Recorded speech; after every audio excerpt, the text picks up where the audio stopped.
Podcast by Enolla Consulting.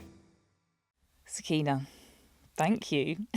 Oh, thank you for inviting me. It's really nice to be here and have this conversation with you. It's great. I mean, because we've known each other for quite some time.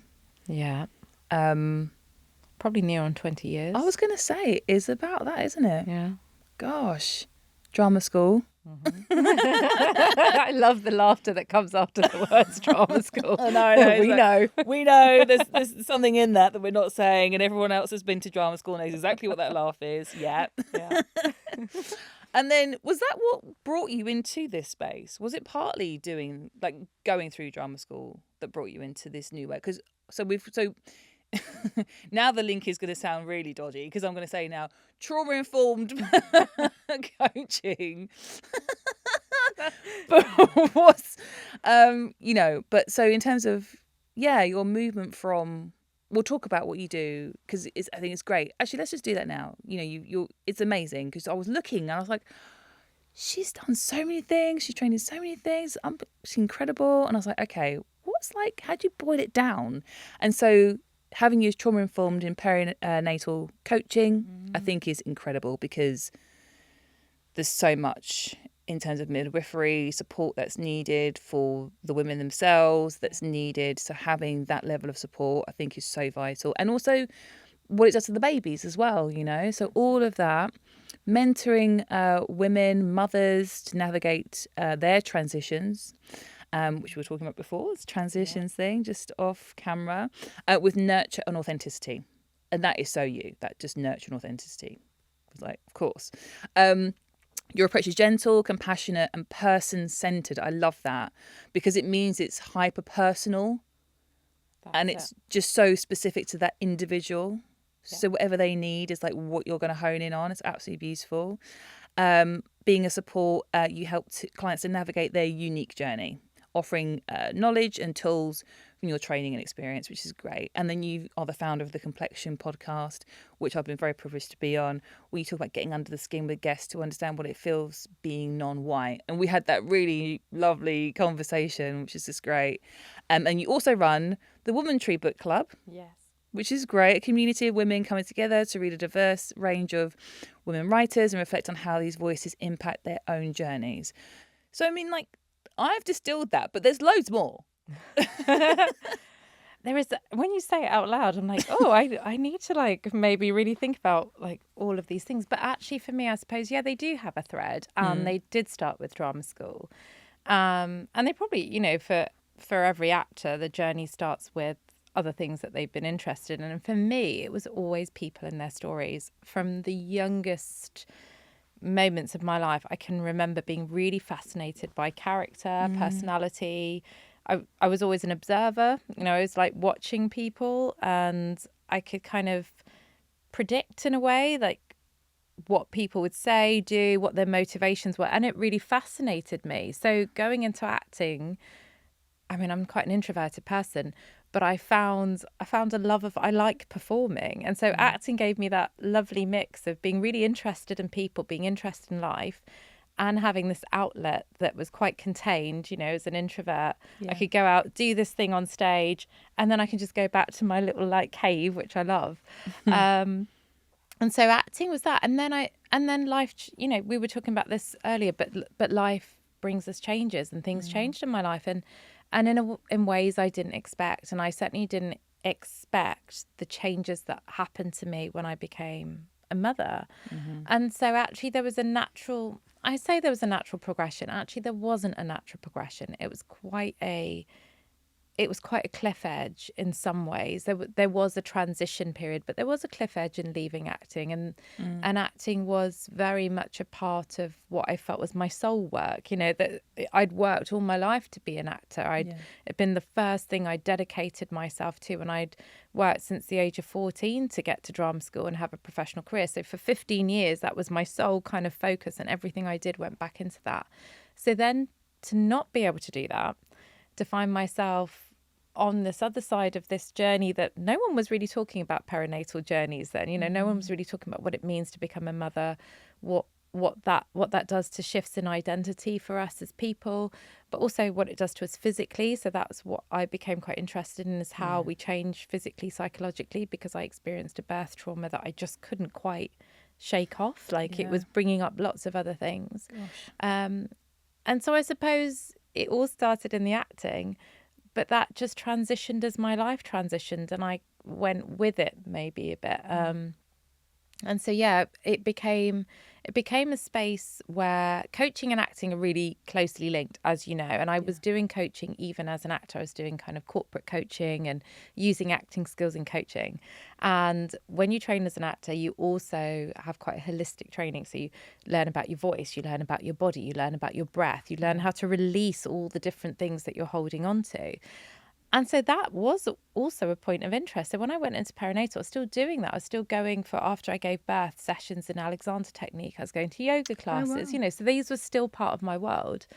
And then I became interested in what's going on in these stories. You know, there were all these untold stories I was now hearing in my new life, in this mum bubble I was in. And why are we not exploring these stories? And then what do people do with these stories? Life was just carrying on for a lot of these mothers, and they were hurting. And as you say, that has an impact on how they relate to their kids, how they relate to their partners. And I was also feeling that. So there was a lot of lived experience in it too. But there was also a genuine kind of external curiosity about what is this process. Yes, there is a process I'm going through, but there is this larger process happening. And so there was this sort of transition out of acting where I couldn't really get to auditions anymore. And I actually didn't feel the same. I just didn't feel the same. And from a practical point of view, when I had a second child, I knew I wasn't going to tour. I wasn't going to take any big jobs. And to be honest, I was knackered. You know, having young kids and trying to keep up a career as a jobbing actor is quite hard. You know, you're tired, you're depleted, you can't get... And there were practical things. You couldn't get childcare last minute. And all those things just became kind of obstacles. And I remember a really distinct moment when my eldest son, I think it was about a year or so, and he was really poorly on a day I had an audition, and normally I used to take him with me, and he became a little, you know, became my little sidekick as I go to things. And I thought, why am I going to drag him into the centre of London? Or I didn't have anyone else around me, so I didn't have friends and family at that stage I could call on and go, can you watch my kid? And he wanted his mum, and I wanted to be with him, and I kind of had to make that call at that point about, well, this is my life now, and am I going to keep trying to bang on closed doors and, you know, work against it, or am I just going to flow with it? And so I just trusted it, and I flowed with it, and I went through some open doors at that time, and it took me here, and I can genuinely say I've never regretted that. But yeah, so that there was a through line through it all, and it was really about people's stories, but also being interested in how people develop, how characters develop, and that's where the coaching came in. That's incredible. I think, yeah, there's a lot in there, because I think being a mother, being a parent, all these expectations. I mean, I don't have children, but I've seen it. Somebody says they're pregnant, all of a sudden everything becomes about that person now being pregnant. They can't talk about anything else. No, there's no other conversation to be had. Everyone's telling you what you should and shouldn't be doing. There's no agency there whatsoever, but this thing is happening inside of this individual, and they've got no agency, down to, you know, judgments around how the birthing should be taking place.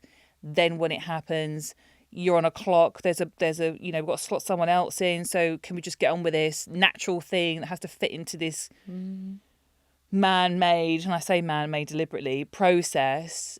And then what can come out of that? And then once the baby's there, there's, you know, again, it's all just that's all you can talk about for years. And then all of a sudden it's like, oh, maybe now you might be able to be an individual in your own right, but still kind of not, because you do have the child still. It's just so, I've seen it, it's so bizarre. Yeah. And it doesn't take into account everything else that you're talking about, like the fears. And it must be just a shock. You know, what? Yeah. Oh, I'm pregnant. Oh, I'm trying to work this out. Oh, this is all happening with my body. Oh, now I'm giving birth to a human being. Nothing's prepared me for this. Now it's just here. And everything is about this child. What? Yeah, I think that sums it up really well in so many ways. And I think even when that's wanted and you feel kind of like you've done your preparation for that journey, nothing takes away that process, because you can't prepare for this next stage of your life that you've never had any preparation for. I remember someone saying, I think it was my mum said to me, I said when I was pregnant, oh, I'm tired. She said, wait till your baby comes, you will be tired for the rest of your life. And I remember thinking, how utterly absurd, like, just go to bed. Like, what are you talking about? And I can genuinely say, coming into my second decade of parenting, now I fully get it. It is an all-consuming task. It's not a task, that's the wrong word. Role. Yeah. It's a role. And it is mind, body, soul. Everything goes into it. And it's for me, I've taken so much out of it as well. I found it an incredible journey. And I say that's for me because different people have different journeys, and I think we have to allow space for different people's experiences. But for me, I've taken a lot out of it. But it is that, I remember the moment, and when both my children were born so vividly, where I was like, oh, there's another human being in the world. And the moment of birth where that happens is so profound. You're like in a room, and there's, maybe you, maybe your partner, maybe your mum, maybe a midwife, I don't know, whoever's in that room. And then suddenly you're going through this process, and that could be an abdominal birth, it could be a vaginal birth. You're going through a process, and then suddenly, in a moment, another human being is in that room. And I cannot, even thinking about it, it is the most awesome experience. It is humbling. It is awe-inspiring. It is just... And you're like, I remember it with both, well, particularly with my first, because you're just like, what's going on? Because you've never experienced it before. I remember thinking, where have you come from? Where have you come from? Like, I know you've come from in here, but you're like this whole soul. Where have you come from? You're like here in the world. You're real. It's not just a figment of my imagination anymore. Being a mum, this is real. We're mother and child in 3D now. Wow. And yes, and it is profound. And I don't think you can fully prepare for it. I don't think you can. I think you can do your best to give yourself tools for these transitions. But ultimately, there is always a sense of uncertainty and unknown, because it's life. You don't know. You just don't know what's going to happen through these spaces, right? It's just a fundamental space of, in some ways, surrender, and you have to go with it. You have to do your part, but then you have to go with it. And I suppose in that way, it's really similar to the acting process, right? It's learning your lines, and then you get on the stage, and it's surrender. You just gotta have to see what the other actors do, what comes out of you on that night, what the audience is like, what's going on with the props in the back of the stage and the lighting. You just got to go with it. Yeah. So parenting's like a massive, massive production. Every night you're like, I'm just going to go with it and see what happens. I love that. It's a massive production. It is. Yeah. No, I totally get it. And I think surrender, I mean, I like this transitioning and surrender. I think surrender is so important just to live your life that way, just in general. Obviously we have these dreams and ambitions and things that we want, but actually we don't really have control over anything. So there has to be a degree of surrender. I'm going for this. However, I'm open to how it happens. I surrender, my need to have it be a certain way. Yeah. You know what I mean? Totally. And I think that has been one of the greatest lessons of my life, is learning to surrender. I definitely spent a lot of my time, and actually probably some of my struggle through transition was resistance to reality, right? All the ideas I had in my head about how things should be, how I wanted them to be, who I should be, how I should be, and that's why one of the pieces of work I really enjoy with mothers now is figuring out, well, actually, who are you? And yes, we can have versions of ourselves that we can create to a certain degree, parts of ourselves we can work on. But actually, part of it's also accepting where we are right now. We can't create any change unless we surrender to the present moment reality. And so, it has been probably one of my greatest life lessons, one I still have to practice a lot, and one that life has definitely humbled me on many occasions. And I always know when I'm trying to control life, because I always get that little flick where something happens and you're like, oh, I was trying to control that, because life will just go and do the opposite or show me that actually I'm not, this isn't my bag. You know, my bag is to stay in my lane and do my thing well and let life do its thing. Yeah. But it's hard, isn't it? It's a really hard thing to accept. It is. It is. And it goes back to what you were saying right at the top about being interested in stories. And obviously, you know, I write. So I'm kind of obsessed in an unhealthy way about stories. But I think everything is story. Yeah. And when we're thinking about ourselves as individuals and the stories that we have about ourselves, the scripts that we have, who has written those scripts? Where have those scripts come from? You know, what we're told as children, what we're told when we're going through the educational system, what we're told through our friendships, what we're told when we travel, like these things we pick up that we just adopt as our script. And then you layer on, oh, now I'm a mum and everyone's got a view on what a mum's supposed to be. There's another script. And there are all these different versions of these things. And I mean, it's just exhausting. So being able to hone in on that with the people that you work with and helping them on their unique journeys, as you say, it's like getting them back to their original script almost. Yeah. Without all of that added on top.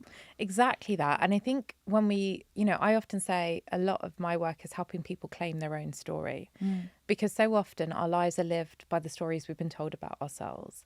And, you know, just to bring in the Complexion podcast, when we talk about that, you know, particularly thinking about black and brown bodies, well, we've had stories that we've inherited for generations and generations particularly, and we're born into those stories. They're almost in our DNA sometimes, right? So rewriting some of these stories about ourselves, and the stories about motherhood, you know, who should mothers be? What were our mothers?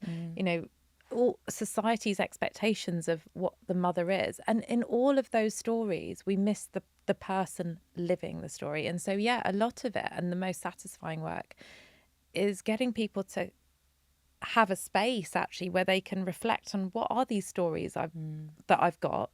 Did I write them myself? Did someone else give them to me? Do I want them? Because now once we know our stories, we have choice over what we do. And if I don't want them, how am I going to rewrite my story? Because essentially, like you say, humanity is stories. You know, we try to make meaning out of everything. And it's that meaning that creates beautiful art, it creates beautiful connection, but it can also create dysfunction. It can create stuff that we don't want. And one of the beautiful things about consciousness is that we get to choose, because now we can kind of go, oh, that's a story. Maybe I don't want that story anymore. Or maybe this is the story I'd really like to write for myself. Yeah. Is that a possible story for me? And how do I write that into my story? Wow. You just reminded me. It always happens when I speak to you. You're keen to something that I'd forgotten about, or that I'm like, oh my gosh, I've now recalled this thing. And I remember when I was going for, you know, when you pick your subjects you want to do. Yeah. So what, are you like 11 or 12? Are you 12 when you do that before you go into GCSEs? You know, the subject that you'll do for your GCSEs. Oh yeah, probably about 13, like year 9 now they do that, don't they? So about 13. My son's doing that at the moment. Okay. I can never remember these things. I'm too old now. I feel like it was like that 12. lifetime ago when we were back in school. Yeah, school uniform. Like, what's all that about? And I remember picking drama. And I won't say who it is because they're still alive. But it was a relative said to me, what are you doing? And I said, I'm going to do drama. And they said, why? I'm going to be an actor. Well, I would have said actress then, because that's what we used to say. Really excited. I'm going to be an actress. And they just laughed. And I was like, what? And they went, do you think someone wants to look at someone that looks like you? And I went, what? And I was like, oh, people don't want to look at people with scars like you on the screen. And I went, okay. Oh my goodness. So that was my story for years. And I really wanted to be an actor. And I was like, I can't, because people don't want to look at me. Who's going to want to look at me? I can't do this. And then it wasn't until I think it was a cliff edge moment where I had run out of options. but I'd always had this desire to do acting. I thought, well, let's just see what the professionals say. Maybe they might be okay. And I was like, maybe there might be enough makeup that can like cover this, and this is what was going through my head, right? Yeah. And then I auditioned and they said, yeah. And I went, okay, so that's one step then further. But it took me years to undo that story. Yeah. Like years. And I remember them specifically doing work with me, like mirror work. Just please look in the mirror, and I just have a fit of the vapors. Like I'm not doing it. Like it was so difficult. But it's words, isn't it? The things that we say to people. But they give or take life, don't they? They do, and those words carry energy, right? They carry something. They carry a meaning. It's like this. It's like you're saying. They carry a story, and one of the hardest things is actually so often it's that other person's story. Obviously, it's their story. It's their perspective. It's their reality, and they've given it to us. And when we're young, particularly, we are not in the space to decide if that's a reality we're going to take or not, because we're just absorbing it all. It's just like all going in, right? It's all just like, oh yeah, this is who I am. Who am I in the world? Oh, that's me. That's me. And it's so interesting you say that, because I had a very similar, you know, I really struggled to move parts of my career forward when I was acting, because I always felt that being brown, you know, I never saw brown people on TV, or they were doing kind of like situation comedy, and that wasn't the kind of in inverted commas brown person I saw myself as. I didn't see myself in that kind of comedic South Asian role, so I never really saw people like me on TV acting. Now obviously we've got Bridgerton. I'm like, should have hung in there. I knew I could have could have done the period drama I always dreamed of. But I actually wanted to be a ballet dancer. That was the first thing. And I used to work really hard at ballet. And I had a family friend who was a ballerina. And she said, oh, it'd be difficult for you because you're brown, like you're big and you're brown. You know, I'm 5'9", I was quite curvaceous, you know, brown. That's not what ballet dancers looked like back in the 80s and 90s. But I carried it, you know, I sort of, it got to me a bit, and I didn't really pursue it as far as I wanted to. And that's when I changed course into acting, because she said, well, if you're an actor, you can have a career forever, you know. So I was like, oh, I'll be an actor then. And it will tick this box of performance that, you know, I'm enjoying this sort of expression. And I remember being 16 and worked so hard, and I was dancing on point. I was doing shows, and I did a show in Catford, and a family member came to see me, and I was so proud of myself, you know, to have worked that hard to be in the show. And I said, could you see me? And they said, of course you could. You're a big fat brown one at the back. What? So, and that became so defining as a self-image for me. You know, I was like, oh goodness, because all the other girls were these petite white girls, and there was me, you know, trying to dance, you know, and all I could imagine was this sort of brown blob in these pink ballet shoes, you know, moving around. And that became so defining on how I saw myself, how I saw my sense of beauty and femininity, and also my forms of expression. Because this was a way I liked to express myself. I felt powerful and strong as a ballet dancer.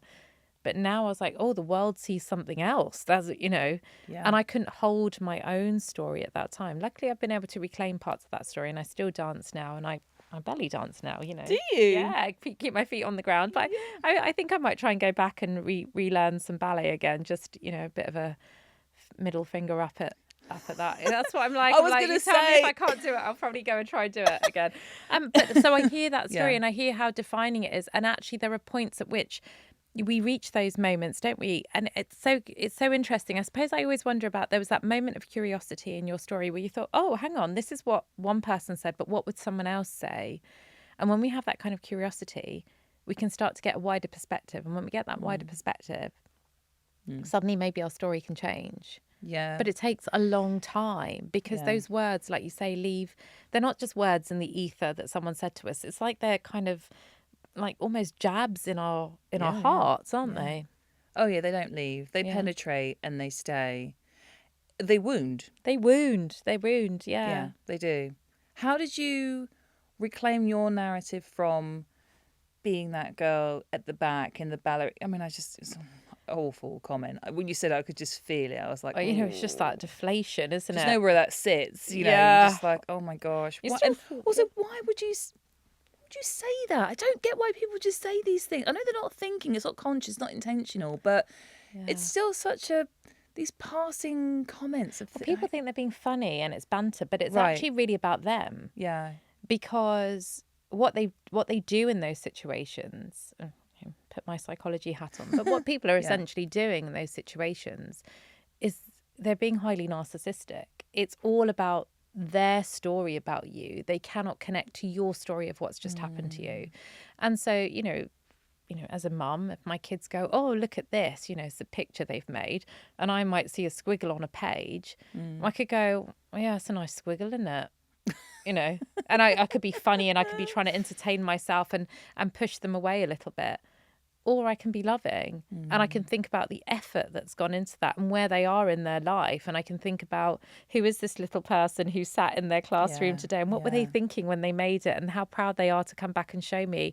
And what is it they need from me to express themselves some more in the world. And I think a lot of the time when people give that to us, it's really about their stunted expression, and the only way that they can feel comfortable with people trying to express themselves is to bring everybody to their level of expression. And that's sad. That's really sad. I agree. And I think that we're mirrors as well. So if you're doing something that's just full of your expression, but it's hitting someone, and the mirror is, oh, I would like to do that, but I can't because I've got stuff going on for me, then you could get that very clunky response to, oh, what did you think? Because now this person's in their own head about what's going on for them. They've left your performance now. That's not even in their heads anymore. It's just, oh, I wish I could do that, but I can't. I've got this, I've got that. And it's kind of, okay. So again, it's just that thing about not being able to separate from their own stuff to you. But I love what you said about the picture, because that's all about service, and that's seen so rooted in what you do as well, that giving people the permission to have their stories is such a massive service that you can do for any human being. Because like you say, people live out the stories they believe about themselves. So that's such a life-giving thing to do that. Do you know what I mean? Yeah, I'd never really thought of it like that, actually. But I suppose it's a privilege, isn't it? And I suppose we all have this innately as humans. Every human has this. Even the people who haven't been able to have their expression have had this feeling, because the sadness is they're not bad people. People who wound aren't bad people. They're humans who've probably been wounded. Right? Their expression hasn't been met in the world. They haven't been able to feel the love of their own passion, their own fire. That hasn't been brought out. So how can they now bring it out in someone else? And some people can, but for a lot of people, they live in their wounds. And I guess it's such a privilege to have lived a life. And I guess this is what I always recognised, as I was a very lucky, people don't talk about this anymore really, but I've been a very lucky person. I've had a lot of trauma in my life and I've had a very difficult early story, but I always felt like a very lucky person. I went to a drama class with the most beautiful souls, a lady called Hilary Cook, who, when at 18, I walked back in to her class, I found her, she was still teaching there. I said, I want to go to drama school. She gave me a job, she gave me lessons, she gave me tuition. She stuck by my side until I got a drama school place. She gave me my first acting jobs, which I was awful as, and she didn't sack me. She just loved me enough until I could do it, and I got my equity card, which meant I could access all these other things, and I got into Spotlight, and then I had a career, and then I went on to train.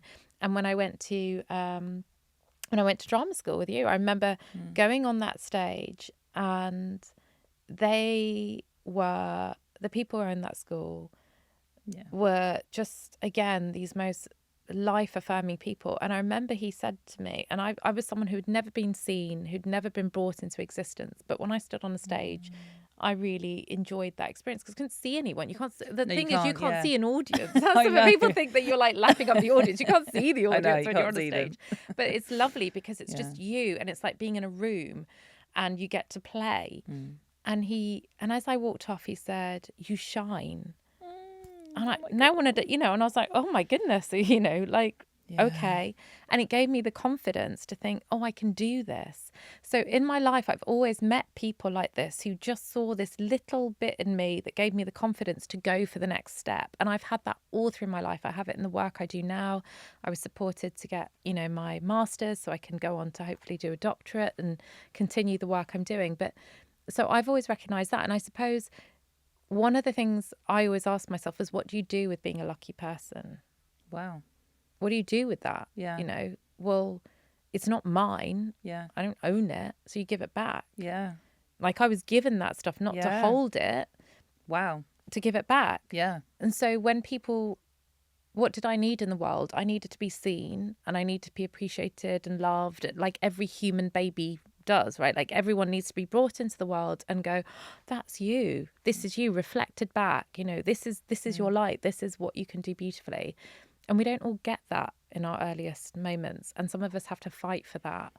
And when we don't fight for that, we can turn into people who wound other people. We all wound other people. That's not, we all cause harm. But we can perpetually wound other people and by doing so continue to wound ourselves. Or you can do something with it and you can pass it on.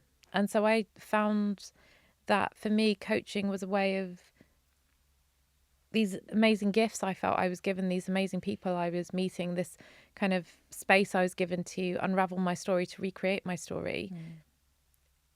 It felt natural to sit in spaces with people, to be able to listen to them, to be able to hear them, and to be able to reflect back some of their magic to them too. I think that is so lovely what you just said there about, because as you were talking, I was thinking, you are holding space for people to just show up with whatever they've got. And then you're a steward. You're stewarding them back to themselves for them to connect with their own magic. But they're doing the work. But you don't do the, like if you're therapeutically working with people, you don't do the work. You just ask certain questions and you just sort of reflect back and you're trying to make sense of it with them. Yeah. But as you say, you're just navigating it with people. But even that is so profound for someone to just have somebody there. Like, it's okay, wherever you're at, I'm here to hold this for you. That's massive. Particularly if you think in the world that we live in at the moment, where it's like 1 million devices, it's go, 24-hour news cycle, just that stopping and that pausing and that eye contact, and it's fine, I'm here. Feels overwhelming for some people. I imagine just even that alone would make someone break, It's interesting, isn't it? We're also, I think, that the bigger the world gets, the busier it gets, the more disconnected we get. And actually, the people we're disconnected from are other people, but other people being, as you say, that mirror to ourselves. And often it's that disconnection from self. And that's the thing that I think really drives people, is their own journey, right? There's it's being in contact with your own, I suppose, soul in a way. Like, what lights me up? What makes me feel good about being me? What am I sharing in the world? How am I sharing it? And I guess the other thing is that I've always sort of seen, and this is always what interests me in acting as well, is like we're all just in it together. Like, we're not better than anyone else. Like, we might have worked on some aspect of our life. Maybe we have a bit more money, or maybe we have, healthier relationships, or we have, I don't know, a job that we enjoy, whatever. Maybe we have these moments of joy or fulfillment in certain areas of our life. But at the end of it, we're all in it together. We're all just messy humans trying to unpick, as you say, the stories we've been given, try and create a good story for ourselves. We're all making a bit of a mess somewhere, trying to tidy up bits elsewhere. It's true. True. There's no perfection anywhere. No. The more I see, the more years I clock up, I realise I'm like, oh, nobody knows what they're doing. No. Oh, okay. I thought it was just me. Nobody knows. Everyone's making it up. I'm like, oh, okay, cool. But we just don't say it out loud. It's exactly that. We're literally all faking it. We're all faking it all of the time. Yeah. And I think the privilege becomes when you just go, oh, I'm just making this up. Yeah. I don't know what I'm doing. This I knocked on some open doors. I've stopped knocking on some closed ones at certain points in my life. Could I have done it differently? Yes, but I didn't, So just going to roll with what's coming at me and try and make the best of it. And yeah, I guess that's it, isn't it? It's kind of owning, and that for me is where connection happens. It's like we're all just in this thing called life. We're all here, we all start off with these little, talking about birth again, but these little blobs looking around, like, is there anyone here? Is anyone going to love me? Am I going to be all right? Am I going to be safe? And then life happens to us in all different ways. Some people get this, some people get that, and we get shaped and our brains develop and our bodies develop in certain ways and they're different. And then we're there. But there is one thing, and it's interesting because we all long to be loved, don't we? We all long to be loved, and we all long to have someone or something we love. And I think it's that, love's a bit of a woo-woo term now, but that kind of energy. But why is it though? I don't know. Why? I think love is such a, to me, to love someone is like, that takes a lot. You're so right. Is it not? A hard job. It's a lot. People are annoying. People are very annoying. I think it's quite muscular. I think there's a lot of energy in it, a sort of action in it to love. I don't think it's light at all. I think it's everything to me. I always find it funny when the perception of love. I think, well, no, it's actually quite hard work. It's work, right? It's work. Self-reflection, holding things, allowing things to be triggered, processing that, still surrendering other bits, and knowing which bit to do when, and making mistakes and going back and saying I'm sorry, and being patient, being kind, not judging, having not boundaries, judging, all at the same time. What? It's so very true, and I think that is the hard task of being human, and that is with others, but it's also with ourselves, right? Like learning to love who we are as people, claiming our story, owning our story, going, no, I'm okay with this now.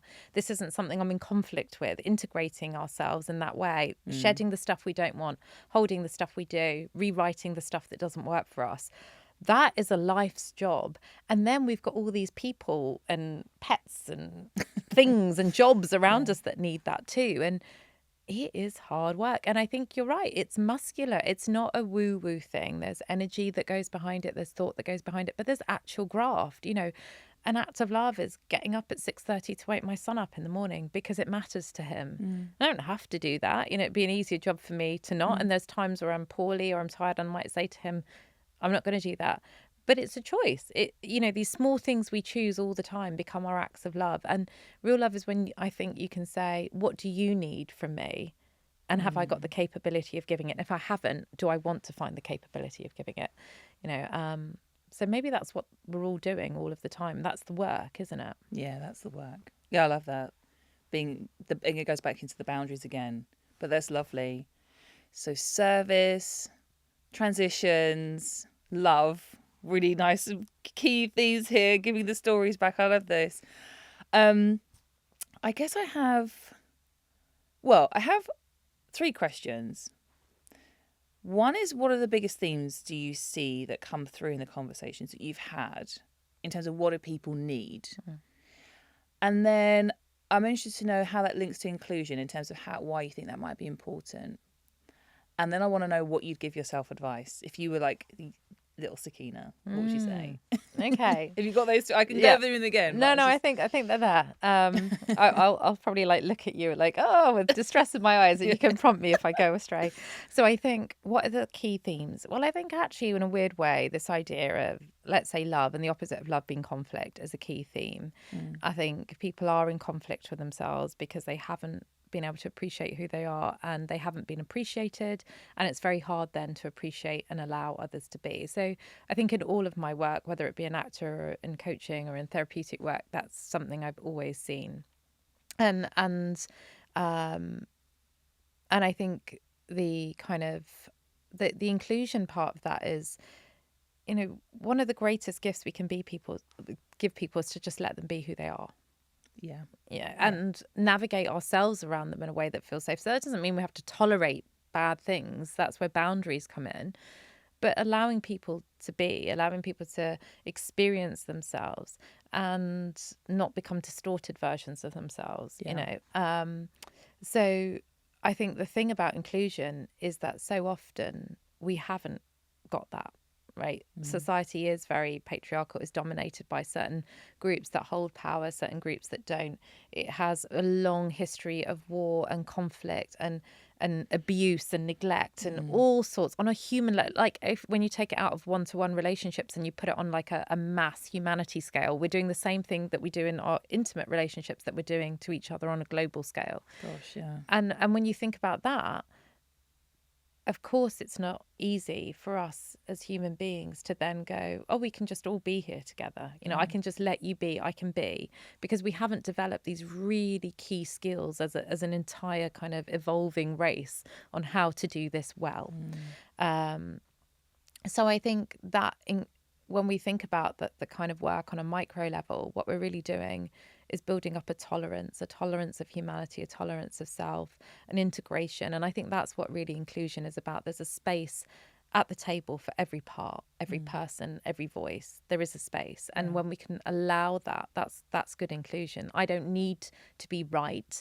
I don't need my story to be the better story than your story. There's a space for all the stories. And I think that's what inclusion is really, really asking us to really open ourselves up to, letting go some of that kind of ego and really coming from that space of love. I can accept, I can surrender my need for stuff.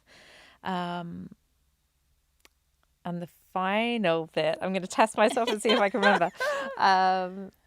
No, you're going to have to remind me. Little Sakina. Little Sakina. So if I were to look back and say little Sakina, I would say to her, you know, you're pretty all right. And you're okay, kid, and it's going to be okay. And I think I would say to her, have fun. None of it is as serious or as important or as frightening as sometimes you might think it is. So work hard, but have fun. I love that. Thank you so much. Oh my goodness. I could just talk to you for hours. Likewise, thank you very much. Thank you. Really loved it. Thank you so much for joining us. It's been great. Thank you. Thank you. I really enjoyed it.